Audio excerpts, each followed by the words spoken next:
एक पुराने गांव में एक छोटा सा घर था जहां हाजी अब्दुल दिन रात इबादत करते थे। मगर उस घर की खिड़की के पीछे था एक पुराना पीपल का पेड़। लोग कहते थे उस पेड़ के अंदर एक शैतान रहता है। रात के सन्नाटे में उसकी परछाई दीवारों पर हिलती थी और हवा में सुनाई देती थी किसी के रोने की आवाज। फिर एक रात जब चांद पूरा था, हाजी अब्दुल ने उस साए को देखा। वो साया जो इंसान नहीं था। संगीत तेज होता है, हवा गूंजती है। इबादत और शैतान के बीच शुरू हुई एक रूहानी जंग। आ रही है पीपल के पेड़ का शैतान, एक ऐसी कहानी जहां हर दुआ के जवाब में गूंजता है एक साया। कहानी की शुरुआत कई साल पहले की है, जब इस घर में हाजी अब्दुल नाम के नेक दिल इंसान रहते थे। उनका दिल अल्लाह के जिक्र से भरा था।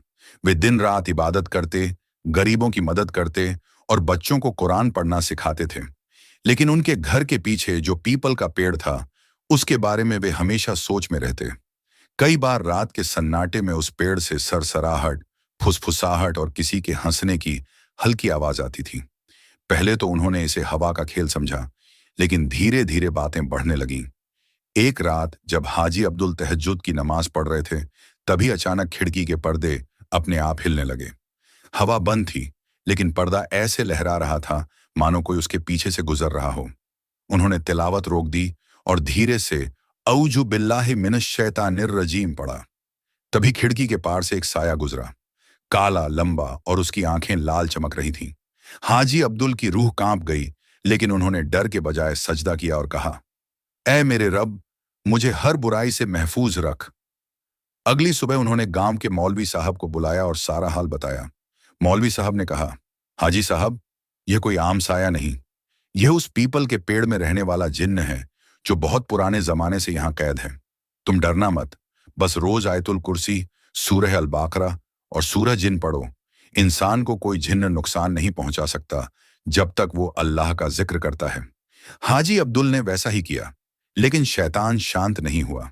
तीसरी रात जब हाजी साहब नमाज के बाद दुआ मांग रहे थे, तभी घर के दिए अपने आप बुझ गए। दीवार पर किसी के नाखूनों के निशान उभर आए, जैसे किसी ने जोर से खुरचा हो।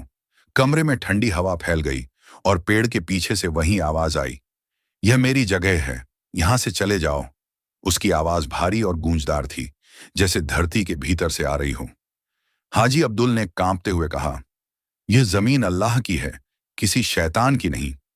और उन्होंने पूरे जोश से ला इलाहा इल्लल्लाह का जिक्र शुरू किया।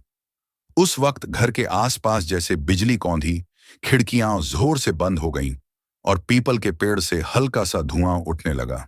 कुछ देर बाद सब शांत हो गया। सुबह जब गांव वाले वहां पहुंचे, तो उन्होंने पेड़ की छाल पर जलने के निशान देखे।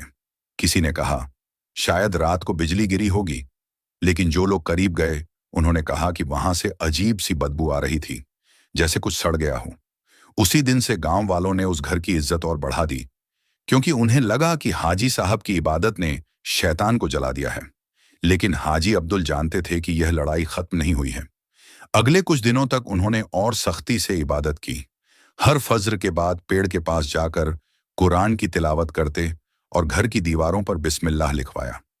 कुछ रातों में उन्होंने देखा कि पेड़ की शाखाएं हिलती, लेकिन धीरे धीरे वह सरसराहट कम होने लगी।